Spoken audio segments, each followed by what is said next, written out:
Hello students and welcome to the e-learning program initiated by Shri Gyanmanjari Vidyapeeth for the students of Standard 9, in which we are learning the subject of English. Students, from today onwards we are going to start with a new chapter in English, the main book, that is we have chapter number 8. Name of the chapter is Reach for the Top. Now this chapter is again divided into two parts. We already have understood one of the chapters related to music, which is in again two parts. One is of Shehnai, Bismillah Khan, and another is same chapter. Second part is that Evelyn. So in that, two different kinds of people in two different uh, parts of the world, their story is highlighted. The main aim of the story, if you take Bismillah Khan or if you take Evelyn, both of them started their enthusiasm, their passion at quite a young age, and they converted their passion into profession. That involves lots and lots of dedication, lots and lots of course, motivation and encouragement is always there. Somebody needs to motivate you, somebody needs to encourage you, but to reach the top, whether it is Evelyn or it is Bismillah Khan, dedication, constant practice, and to do something different in life which nobody else has made it possible. If you take the example of Evelyn, right, she had a passion for music, but then she got deaf. After becoming deaf, people usually get disheartened.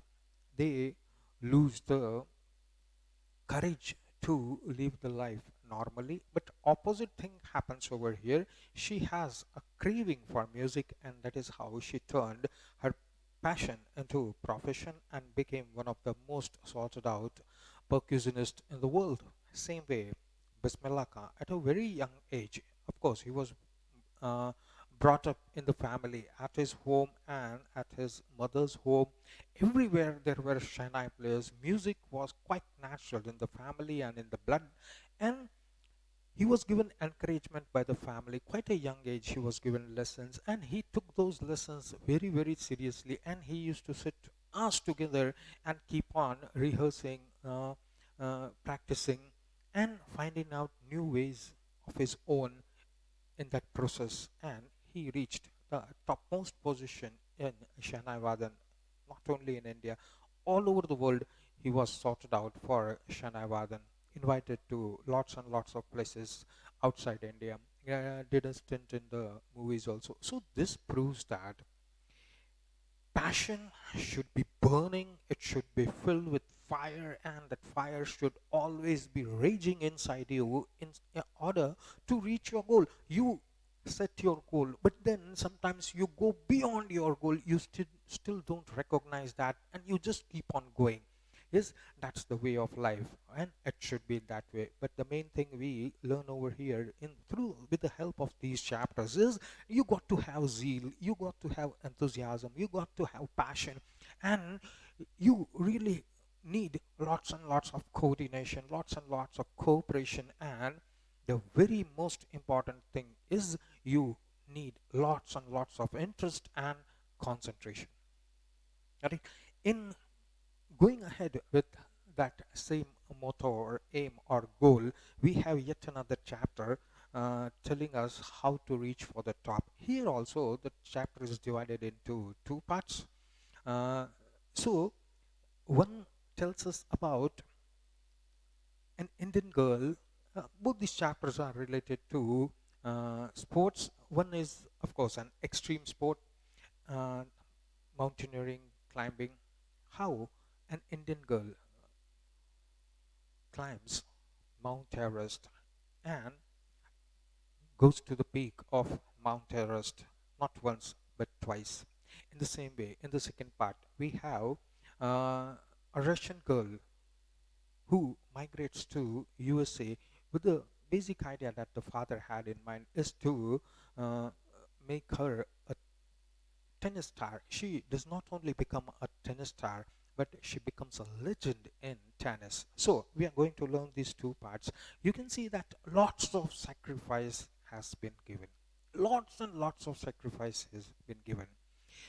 You got to fight your way out in both these cases, whether it is the Russian girl with tennis star or it's the Indian girl uh, mountaineering. We see that they pass through lots and lots of hardship at a very young age, and they prepare themselves so well for all the hurdles that is going to come to them, unforeseen hurdles that come in their way, obstacles that come in that way, and they successfully they overcome those hurdles, they overcome those obstacles, fight with them, and reach for the top. So, the uh, name of the chapter, Reach for the Top, that is befitting to the uh, parts of the chapter explained, wherein two sports personalities are portrayed in front of you. So, let us go through the chapter. Part number one is about the famous Santosh Yadav. She is a girl and she has the feet of the only woman in the world who has scaled Mount Everest twice. So this feat goes to her. Uh, she is the only woman in the world who has scaled. Scaled means climbed the complete height of Mount Everest twice. She was born in a society where birth of a son was regarded as a blessing. So we know the traditional Indian way of thinking, orthodox way of thinking is boys are preferred more to girls, and that is why girls have to suffer more, especially when we go to a very close conservative and orthodox society where boy is considered heir to the uh, father and continues with the lineage of the family, and he's very important. So everybody wants a boy rather than a girl, and girl, of course, gets married and goes to another family. So who's going to continue with the family? Who's going to keep up with the business? Who's going to keep up with the profession that has been passed on from generation to generation? So looking at all these things, we find that preference for boy is even continuous today also. Yes, in lots of nuclear families today, father, mother, and one child. So one child concept is still developing in India, whether it's a boy or whether it's a girl. That concept is still uh, under progress. But if we go to the yesteryears, that is 1970s, 1980s, if we go to independence, pre-independence era, we see that in custom Indian society, there's general thinking prevailing about the boys more preferred to girls. So she was born in that conservative orthodox family. Yes, they had liberal thoughts, but then they live in a society and they have to adhere to the rules and regulations of the society. That is what the problem. Even if the parents are liberal thinkers, then also they live in the society and they are answerable to the society. They become answerable to the society. So she was born in a society where birth of a son was regarded as a blessing and a daughter, though it is not a curse. Yes, birth of a girl is not a curse, but then generally not welcome. A woman who gives birth to a girl child, yes, loses respect in the family, loses respect in the society. The girl is born, not a problem with that. The girl will grow up and get education according to the norms of the society, norms of the community that they are in. According to that, they will get education. They many times they are not even given education, but then what happens is a boy is preferred more than the girl. So in she was born in such a society where boy birth of a son was more preferred or regarded as a blessing, and doctor, though not considered a curse, was not generally welcome. When her mother was expecting Santosh, that means she had conceived and about to give birth. So at that time, that's called expecting the birth of Santosh. When her mother was expecting Santosh, a traveling holy man, and this we get many, quite a lot of holy men keep on traveling. साधु संत जिसको बोलते हैं गांव गांव घूमते हैं and we are talking about Haryana over here is most of the India is found in the villages. 80% of our population is found in the villages, small and big villages, maybe even a hamlet. But people live together in small, small places because they are dependent on agriculture. They have to look after their family in the rural area. So they sometimes live in a hamlet, say 4 or 5 houses together, somewhere here after 1 kilometer again, or small villages, say from 40, 50 houses, or maybe 80, 90 houses, that way. So we are talking about rural India over here, and lots of saints, sages, uh, learned people also, religiously learned people. They might not have proper education, yes, but religiously they are quite learned people, and they keep on roaming from uh, village to village. They have renounced the world. They have become sadhus and they do their religious preaching, teaching their thoughts about religion. And such a holy man was passing through the village. It was the same time when the mother was expecting Santosh to be born. Give her his blessings. Assume that she wanted a son. Now, the sadhu sant bhi hamari duniya mein se aaye hain, right? So they were born in this world and they lived in our society. So they usually know the tendency of people. Yes, what is the tendency of people? They usually want a boy child. So expecting that the lady wants the blessings for a boy child, he gives the blessings. But to everyone's surprise, the unborn child's grandmother, who was standing close by, told him that they did not want a son. Right now, grandmother was over there, and to everyone's surprise, yes, she asked the holy saint to give the blessing so that the mother will give birth to a girl child rather than a boy child. Now, that is quite astonishing, that is quite surprising, because none of the family members expected that. Yes, that blessings will be asked for a girl child. So, to the surprise, unborn child, that is, the mother was still expecting and Santosh was yet not born. That is the meaning of unborn child's grandmother, who was standing close by, asked for the blessings that please pray to God and give us the blessings that the mother will give birth to a girl child. The holy man was quite taken by surprise because it's a surprise for him because wherever he goes, pregnant women might be coming over there to seek blessings of the holy person or the sadhu saint. Yes, whatever blessings we can um, gather at in these times. So automatically, women always uh, look forward to having at their home a holy man, a religious person, yes, and can give the blessings when the child is expected in a few days. So the holy man was quite surprised, but nevertheless, now he has to give blessings, and usually he gives the blessing according to the tendency of the society. So he was about to give blessings for a male child, but here there is a request to give blessings for a girl child. So, nevertheless, he gave the requested blessings as he was told. He gave the blessings for a girl child, and as destiny would have it, as if it was destined, right? As if it was pre assured that a girl is going to be born in the family, right? So, as a destiny would have it, of course, the grandmother didn't want a son. A mother also, she took the blessing. Now, for mother, it is irrelevant whether it's a boy or a girl. For a mother, it's just going to be her child, right? So, for her, it doesn't matter. But then the blessings were given for a girl child, and as destiny had it, that means it was destined, it was pre-assured that a girl child is going to born, and then Santosh is going to born. The blessing seemed to work. Santosh was born as the sixth child in a family with five sons, a sister to five brothers. See, Now we have a reason why the grandmother was asking for blessings that a baby girl be born rather than a boy child.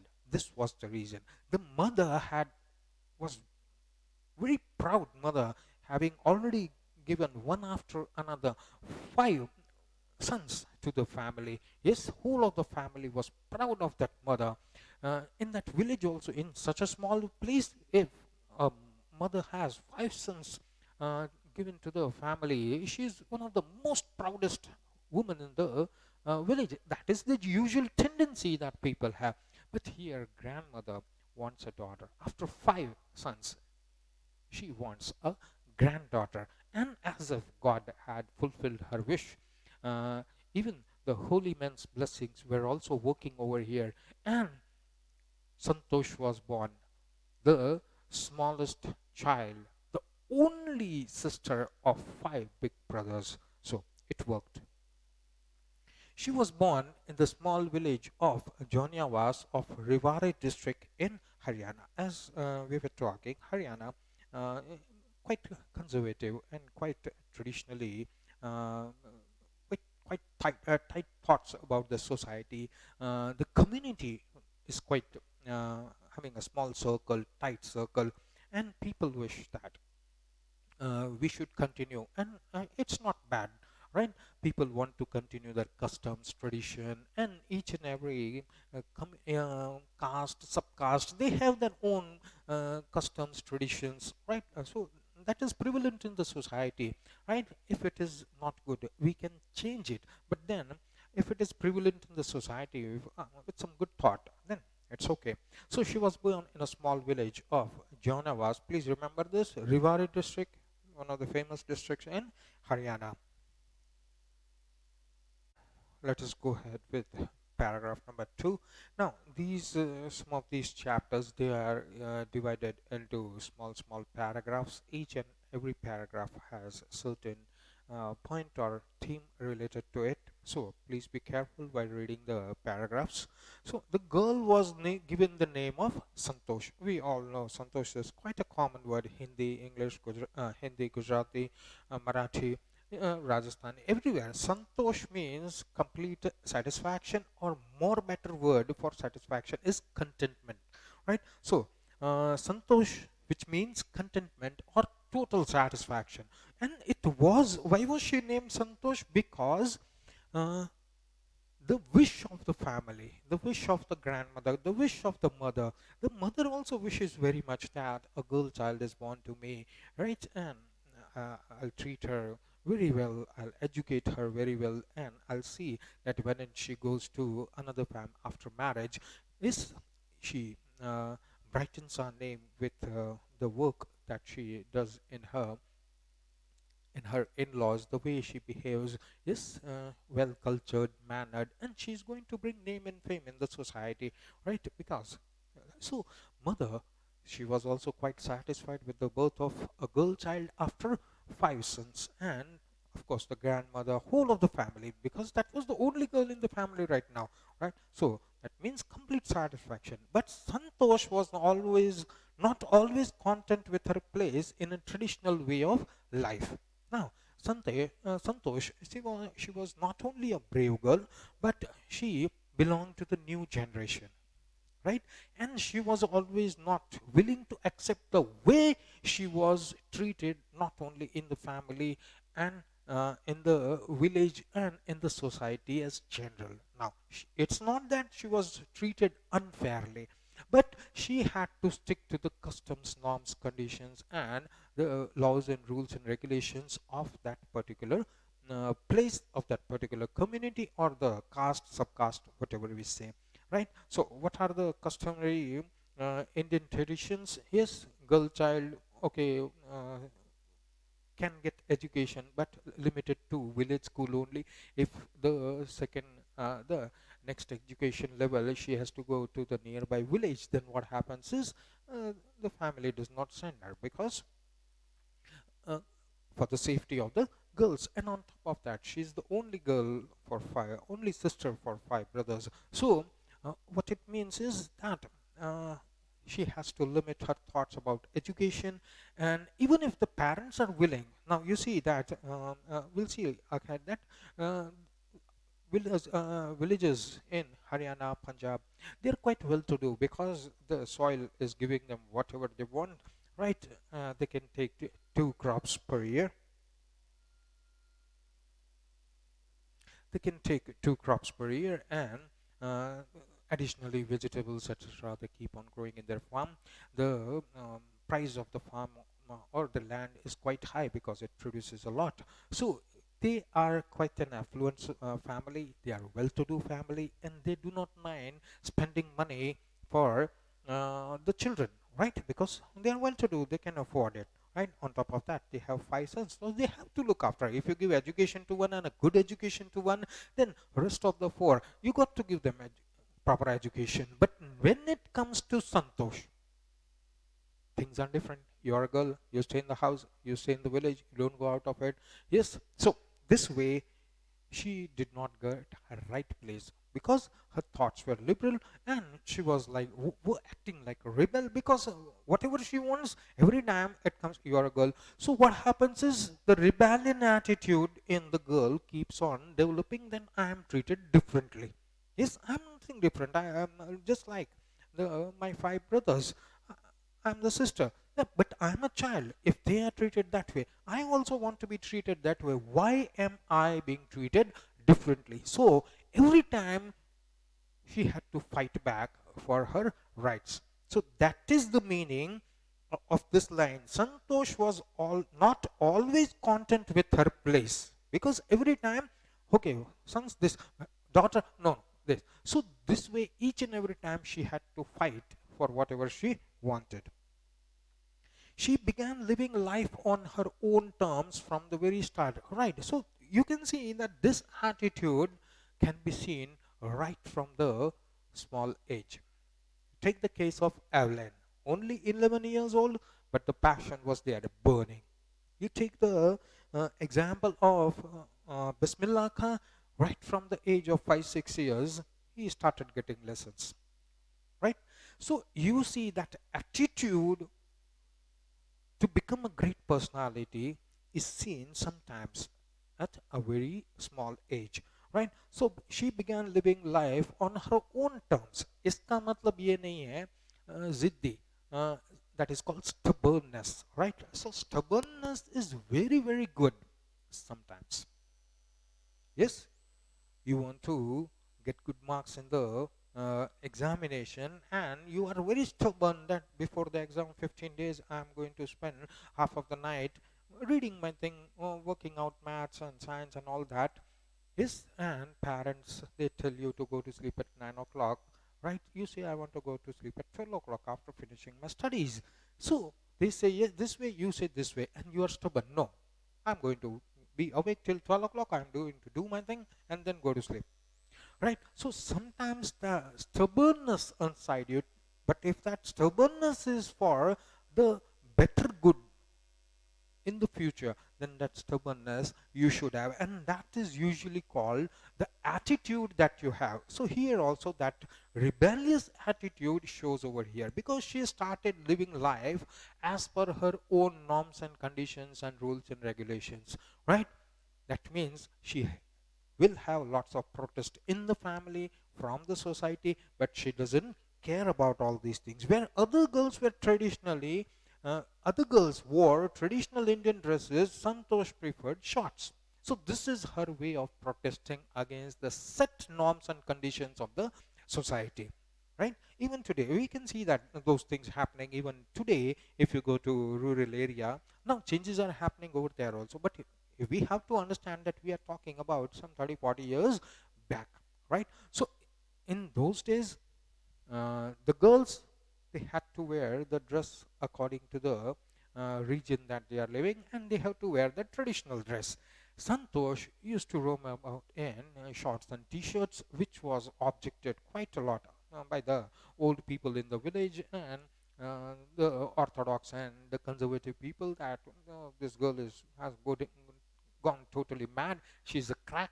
Yes, she's out of her mind, roaming around in shorts and t-shirts. Whereas other girls, look at the other cultured, mannered girls of our Indians, of our society. Look at them. They wear the traditional dress, and they take proper care that the everybody is respected because they respect the customs and tradition. But here Santosh is just not doing it right. She is a rebel right from the start, and she wants to live the life her way. She says now, looking back, she says now, from the very beginning, I was quite determined that if I choose a correct and a rational path, the others around me had to change, not me. Sometimes that thing is very, very good. Yes, we just had an example. Yes, if you are stubborn, but if that stubbornness that you have is for a better future, for something good, then you got to stick to it. Yes. You know, when you were young, yes, you just used to sit down on the middle of the road. No, I want an ice cream. It does bad to the your image. It does bad to the image of your father and mother who are standing over there helpless, right? So that sort of stubbornness, do you think it's right in what you are doing just for an ice cream? So you see the difference between the attitude that you have, right? Stubbornness is good. Same way, rebellion is good, but if that brings a greater good, yes, rebellion as such, uh, with arms and ammunition and all that against the government, that is not good, right? But we are just talking about small rebellion. Children, yes, children, they are always rebellious. You might have seen in your house yourself also. Yes, they always want to do whatever they think is correct, right? But the parents' point of view is different, the grandparents' point of view is different, the general point of view of the society is also quite different, right? So in that way, children fail to understand that. But Santosh says, looking back means today the interview is going on, suppose, and she recollects what happened 15 years ago. So that is what she's saying. Looking back in the past, yes, she says that I didn't do purposefully these things to irritate someone or in order to protest. Yes, ये सारी girls जो है traditional wear में है, and I'll come out in jeans and t-shirt or shorts and t-shirts, and I'll protest against uh, all these things. As that was not in the mind. What she meant is, if I do something and if I think it is right, and if I think, because I am now a grown up girl, right? So if I think it is reasonable, please remember these things. She does it because it's not that she wants to protest or she likes to retaliate everything everywhere. No, it's not that. What she says is, if I think what I'm doing is good, then I'll do it. Then I don't care about family, then I don't care about the village, then I don't care about the customs and traditions. Customs and traditions, they are at their place, right? But as far as my freedom is concerned, the thoughts that I have, that freedom is concerned, where I need to choose. This is a very important point, right? Where I have a choice. Wearing clothes is a matter of choice, right? Nobody questions, and it is not questionable nowadays. But in the earlier days, especially in the rural parts and some of these conservative and orthodox societies, the boys and girls had to do according to the set customs and norms. So she says, I was quite determined. That means I made it quite perfect. That if I choose to choose a correct and a rational path, rational which has some reason, which has some logic in it. Yes, you can prove that what you are doing is right. It is rational. It's a normal behavior. It's some logical, having some reason. That's called rational. So if it's correct and a rational path, then I don't have to change. Others around me have to change themselves. What is that change? They have to change the way they think.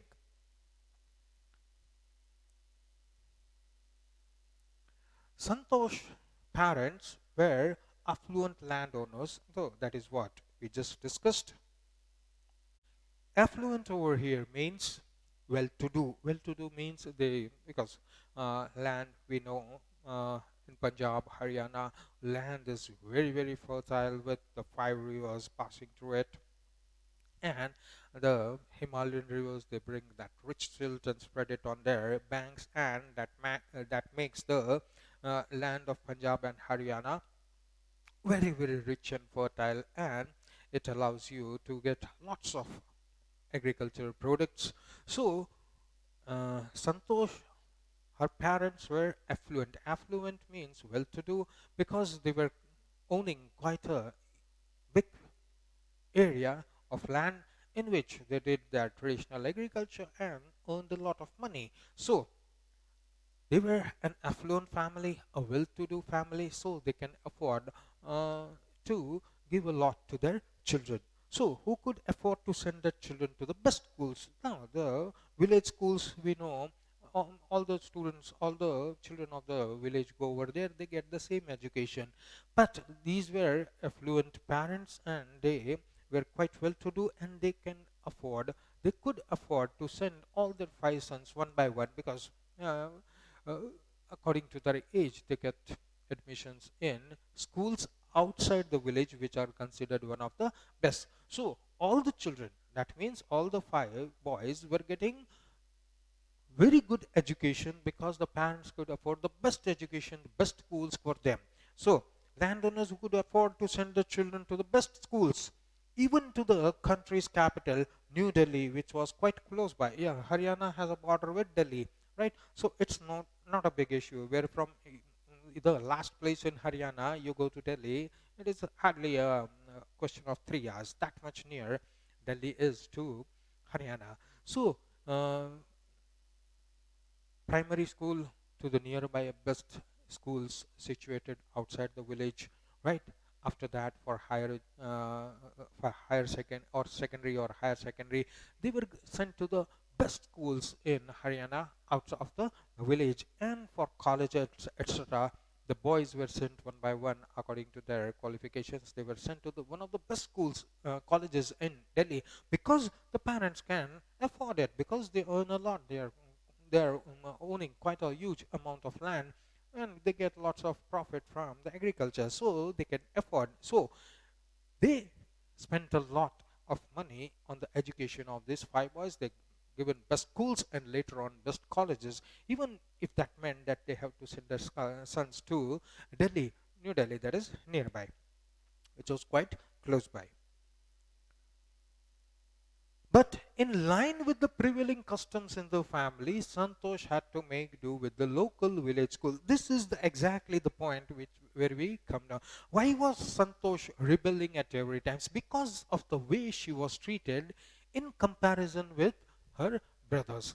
Her brothers, if the village school is good, not good enough, the parents think no, the nearby school is better than the government school in the village, then they are going to send their sons to the nearby private schools, which has quite a good name, and it's going to say about the bright future of the sons. Then they were sent over there. After that, for say 1 to 7, that is primary. After that, you go to the secondary school. Again, you have to go a bit further to get a good school. So they were sent over there also. After completing their 10th standard, for 11th and 12th, they have to go to the nearby cities. The best school in that city, nearby city. So they were sent over there also. After 12th standard, they were sent to the best colleges in Delhi. That means the boys have to stay outside and in the hostels, etc. And the parents, they were able to take up the burden of the extra expenses incurred for the education of the children. They did that. Now come to Santosh, things were totally opposite. The best school is the government school in the village. She has to attend that government school because all the girls of the society, all the girls of the village, all the girls of even of the affluent, very, very rich farmers, all of them went to that same girls that government school in the village. They were not sent outside. Now, apart from the parents of Santosh, there were other rich farmers also. They also could send their sons, but they never sent their girls out of the village. For girls, it's that small little school in the village. So, the difference between a boy child and a girl child, this is where Santosh did not have attitude of accepting the customs and traditions of the society. She always rebel, right? So until she is small, right, young, then she won't be able to understand that. But even at that time, she had that much thoughts, that many thoughts in mind, that I am being treated differently from my brothers. Santosh had to make do with the local village school until she is not of that age where she can openly rebel and do things her way. She is a small little girl, so she has to obey what her parents say and go to the small village school. So she decided to fight the system in her own quiet way when the right moment arrived, right? Because children of, say, 10 years, 12 years, 13 years, 14 years, even of your age, 15 years, totally dependent on their parents, and they have to do whatever their parents ask them to do. It is always for the betterment of the children. Now, let us be very clear about that, right? That parents are, whatever parents decide, that is always good for the um, children, right? So here also, whatever good was for the children, the parents did. But Santosh had to wait a long time because first thing is she was quite young, and until she can do something on her own, that age has to come. So she decided to fight the system in her own quiet way when the right moment arrived. When the right moment arrived, she decided to fight the system. I should be considered equivalent with my brothers. There should be no difference of gender over here. If my brothers get proper education outside the village, if it is good for them, it should be the same way with me. If I want to study further, I should be given the same privileges. If you can afford to spend money after your sons, you should be able to spend money after me also. Now, money is not the question over here because the parents are quite well to do. And the right moment came when she turned 16. At 16, most of our girls in village used to get married. We come to yet another point. In many of the uh, societies, in many of the castes, subcastes, community, uh, child marriages takes place. We are talking about some 40, 50 years back. Then child marriage, it's a very common problem. It was a very common problem in the erstwhile era. We are talking some 40, 50 years before. This 15, 16, high time for the girls to get married. It is according to the set norms and conditions in the society, wherever the parents, according to the norms of the society within the caste, right, and within that same community, the girls should be married off quite quickly so that they are relieved of the burden and doesn't give a chance to the girls so that they can marriage out of their caste or subcaste or elope with somebody and get married to some other community, etc. To protect the future of the girls, usually this thing was continuous. Yes, child marriages, उसके पीछे एक reason था, right? So एक thinking थी जो quite conservative and it's quite orthodox. Is today's generation, today's society does not believe in that, and we can see it with the help of the laws that are made in the country, right? That a girl has to be adult if she's going to be married, right? So a minor, that means below the age of adult, a girl cannot be married, and that will be considered in child marriage to stop this nonsense of child marriage, right? It has lots of effect on the future of that girl, on the future of the family, right? So in order to stop child marriages, there are lots and lots of laws, acts made in the country so that the girls can be protected against child marriages. But if we are talking about the olden days where no such norms, conditions, rules, regulations, acts were there, people freely They married there 14, 15, 16 years of age. Those girls married off quite quickly, quite early in their age. Santosh was also under pressure from her parents to do the same. It was a custom, it was the rule in the society that 15, 16, high time for the girls to get married and go off to their in-laws. Now, why was Santosh against it? That is also a question, right? It's not that she doesn't respect her parents or she always takes up a fight with her parents. She's not completely a disoriented child. She is completely obedient to her parents. She is completely honest with her parents. She always places her thoughts openly in front of the parents. But sometimes you already know the answer, right? But then you do not have any choice. You have to take some steps that perhaps parents would not like it. Yes, many times you do it. Yes. So let us not dwell upon those situations right now. A marriage as early as that was the last thing on her mind. Last thing on her mind, that means uska koi priority nahi tha. It was a completely priorityless matter. And the thought of getting married at such an early age was totally out of question. She was not going to get ready. And the parents, don't you think the parents knows this? The parents have been with this child for the last 15 years, 16 years, and they know that child very well. That it is just the moment that they speak this word, and all hell is going to break loose. They'll just say marriage, and she's going to shout and yell like anything. Right? It happens in homes. So a marriage as early as that was the last thing on her mind. That means out of any priority. There was no priority. You just don't question me about getting married at this moment. She threatened her parents that she would never marry if she did not get a proper education.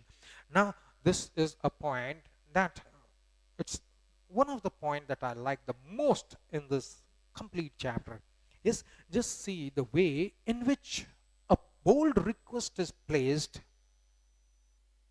but the word given over here is threatened. धमकी दिया है parents को. Yes, बहुत प्यारी धमकी है. It's a very very sweet threat that she gives, right? She doesn't want to get married at such an early age, right? So she will marry, but not right now.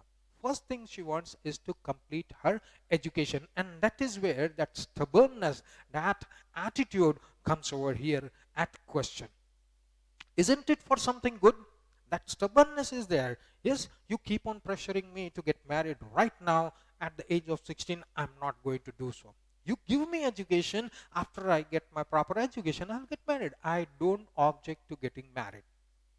But if you say no to education, leave the thing about marriage. If you say no to education, further education for me, I will simply renounce marriage. That means for the complete life, I'm not going to get married. Yes, and we know we live in this society, right, where if an unmarried girl stays in the family, yes, spinster says long for doesn't get married, yes, doesn't bring a bad name to the family, etc. But society keeps always pinpointing that thing, and that is not accepted by the family members, right? So that is a very sweet threat that she gives. You want me to get married? Okay, I will get married. As you say, wherever you say, I'll get married. But first, give me education, just like my brothers got their education. Yes, for the whole time you put me in the village school. Did I say anything? No, I obediently went to the school. Right? So that is, she waited for the correct moment to arrive, and then she is to speak boldly. Then parents don't have any option, right? She threatened her parents that she would never marry if she did not get a proper education. And really, this is a point which can be considered as a stubbornness, but a very, very good point at stubbornness. right? She wants to get education. She's not asking for any money. She's not asking for any piece of land. Yes, she's not asking her parents to get her married to a very, very rich family or very, very poor family. She's not asking anything else. She's just asking education. We know in today's world, if the mother is not educated, it's a huge, huge loss to the not only the children but the whole family, right? A mother educates the whole family. If she is educated, she knows very well how to deal with the world, right? And she can teach her children something more good, something more better, because she's already educated. She has an insight, right? So uh, an educated mother is an asset to the family. So if here she is being stubborn about getting more education, because in the conservative and orthodox societies, some of the areas of India, girls are literally not allowed to go above one particular standard, right? It's a it's a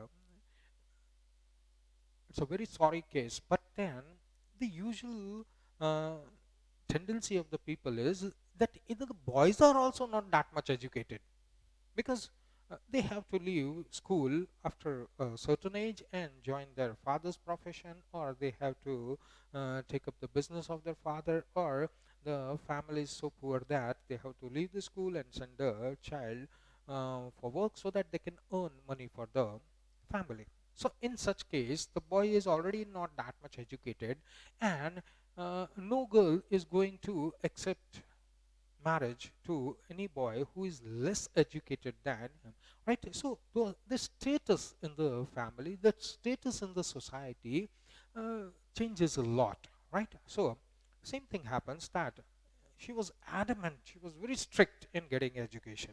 So she left home and got herself enrolled in a school in Delhi. Okay, you're not going to, you want me to marry at the age of 16? I'm not going to do that. Now, will you get a good education for me? Are you going to allow education? When I complete my education, then I'll do whatever you say.